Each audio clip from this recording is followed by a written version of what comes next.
behind third, and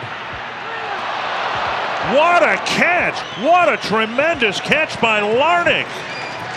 Trevor Alerick with a beautiful diving catch, and this was essentially like the highlight. There it is. That was the Twins' highlight of the day. Caleb Thielbar decided to just ruin Father's Day for the Twins fans today and gave up a grand slam. I'm mostly kidding there, but I took a personal offense to this, Caleb Thielbar. But the Twins get blown out, lose a series in Arizona. Bummer there.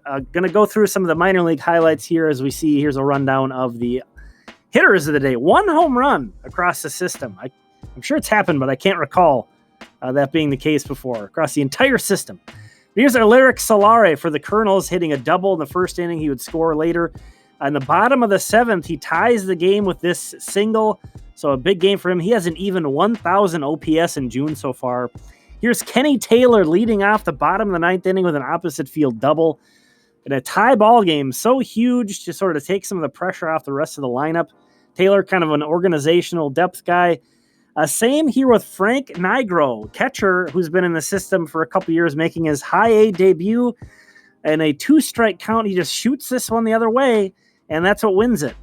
You know, the 8 and 9 hitters in the Kernels lineup coming up big, and you can tell Nigro's kind of new to the Kernels because it's like, do we throw by hats? Do we jump, or what do we do for walkouts here?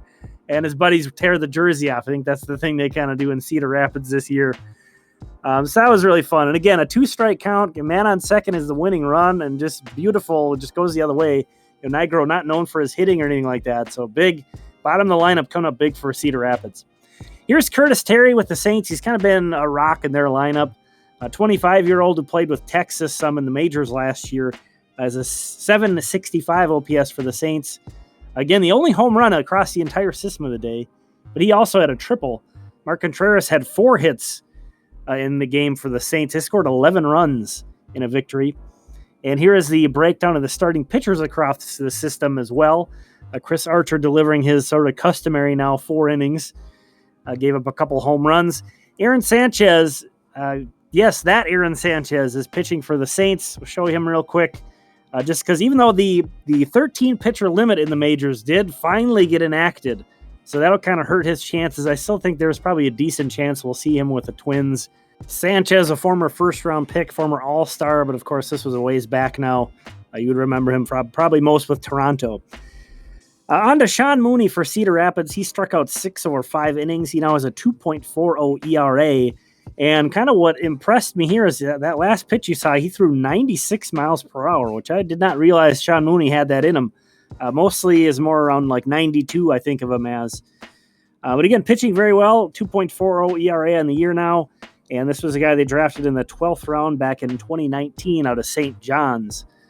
And here is the results from the day. Twins and Wind Surge lose, Saints and Kernels win, and the Muscles were postponed. And we'll go through both the hitting and the pitching performances of the day as well, in case you missed those, give you another look.